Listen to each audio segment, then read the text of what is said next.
Good evening అండి.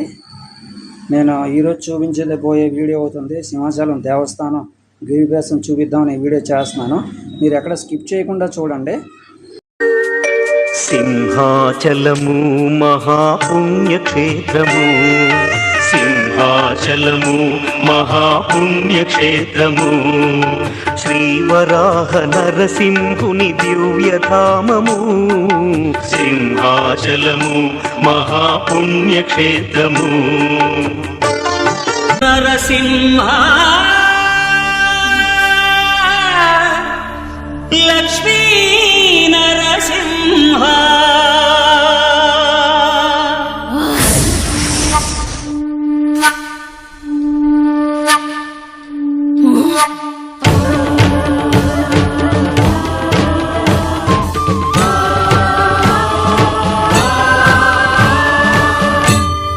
శ్రీకర శుభకర ప్రణవ స్వరూప లక్ష్మీ నరసింహ,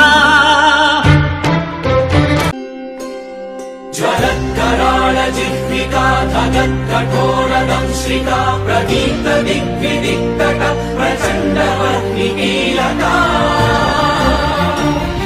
నగత్సహస్ర శత సహస్ర కోటి కోటి కేసర ప్రభాసమాన భద్ర నారసింహతే నమో నమః,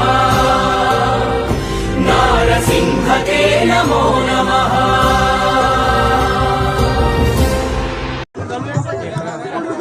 స్టార్ట్ అవుతుంది.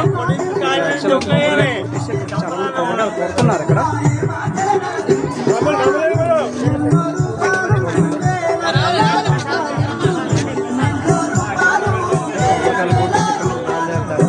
చూడండి ఇంతమంది పోస్తున్నారు. ఏమనగా చూడండి ఎంతమంది ఉన్నారు.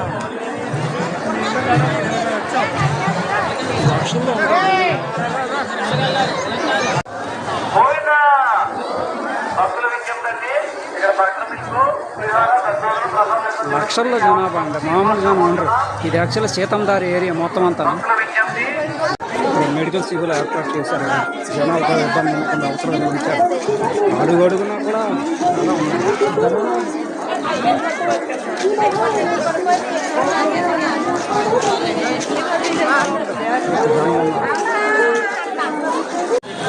సార్ జనాలు చూడండి ఎలాగున్నారు. లక్షల్లో ఉంటారు జనాభా. పోలీస్ బందోబస్తు అలాగే ఉంది, అన్నీ అలాగే ఉన్నాయి.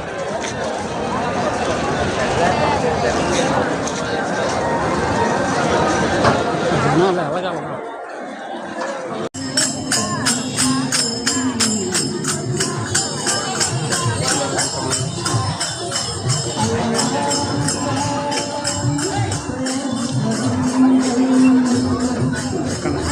కనపడతారు. హైవే నుంచి సింహాచలం దేవస్థానానికి వెళ్ళిపోతారు. చాలా మంది తింటున్నారు.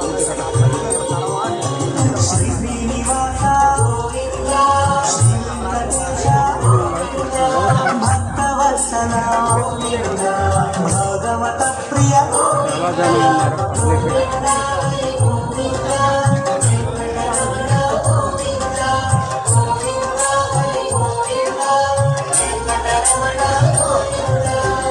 ఉన్నారు జనాలు, లోకల్లాగా వస్తున్నారు.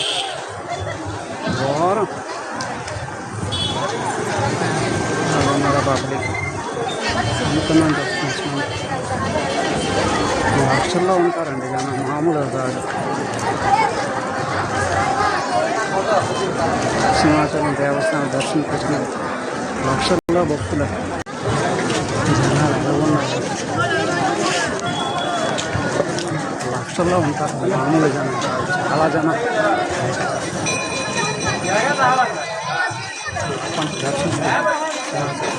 దర్శించుకోవడానికి లక్షలాది వ్యక్తులు జనం కూడా అంత జనం లక్షల్లో ఉంటారు. నార్మల్గా ఉండరు. చూశారుగా ఎంత జనాభా ఉన్నారో. లక్షల్లో వస్తారు జనాభా, మామూలే కాదు. ఈ ఇయర్ మాత్రం 2026 ప్రత్యేకత నేను చెప్తాను. రీజన్ ఏంటంటే గవర్నమెంట్ మంచి ఆలోచన, మంచి డిసిజన్ తీసుకుంది. 2025 వరకు కూడా డైరెక్ట్గాను సింహాచలం దేవస్థానం కింద భాగాన కోవిల్ దగ్గరికి వెళ్ళేసి రథానికి కానీ ఆడికి వెళ్ళి దండం పెట్టుకొని కొబ్బరికాయ కొట్టి నెక్స్ట్ మళ్ళీ నడుచుకుంటూ వెళ్ళి సముద్రంకి వెళ్ళి స్నానం చేసి మళ్ళీ దేవుడి దర్శనం చేసుకుని వెళ్ళేవారు. అది చాలా టైం తినేసేది, భక్తులు చాలా ఇబ్బంది పడేవారు. గవర్నమెంట్ కూడా దాన్ని హ్యాండిల్ చేయలేక చాలా ఇబ్బంది అయ్యేది, ట్రాఫిక్ సమస్యలు చాలా ఎక్కువగా ఏర్పడేవి. ఈ ఇయర్ మాత్రం గవర్నమెంట్ మంచి ఆలోచన, మంచి డిసిజన్ తీసుకుంది. ఇంచుమించు విశాఖపట్నం టోటల్గా తీసుకున్నా సరే అన్ని ఏరియాల్లో కూడా కనీసం 5-6 జాగాల్లో సింహాద్రప్పని దేవుణ్ణి పూజ గట్ట చేసి అక్కడ కొద్దిగానో ఒక గుళ్ళ కట్టో ఒక టెంట్ లాగా వేసో దేవుణ్ణి స్థాపించారు. నివాసంలో చిన్న దేవుని స్థాపించినట్టు చేసి అక్కడ కొబ్బరికాయ మనం కొట్టేసి డైరెక్ట్గాను సింహాచలం దేవస్థానంకి వెళ్ళి సింహాచలం దేవస్థానం కింద దండం పెట్టుకొని మళ్ళీ ఎక్కడైతే మనం కొబ్బరికాయ కొట్టామో అక్కడికి వచ్చి మనం కొబ్బరికాయ కొట్టేసి ఇంటికి వెళ్ళిపోయే సదుపాయం మనకు కల్పించింది గవర్నమెంట్. ఇది మంచి ఆలోచన, నేను మనస్ఫూర్తిగా చెప్తాను. ఎందుకంటే దీనివల్ల ట్రాఫిక్ సమస్యలు తగ్గుతాయి, భక్తులకు కూడా చాలా ఇబ్బంది ఉండదు. ఎందుకంటే జర్నీ అనేది చాలా కిలోమీటర్ తగ్గుతుంది. దీన్ని చాలా బాగుందని మనస్ఫూర్తిగా నేను ఒప్పుకుంటున్నాను. మనస్ఫూర్తిగా నాకు చాలా బాగా అనిపిస్తుంది, మా సంతోషం కూడా అనిపిస్తుంది. జై హింద్, జై భారత్. ఈ వీడియో లైక్ చేయండి, షేర్ చేయండి, సబ్స్క్రైబ్ చేయండి.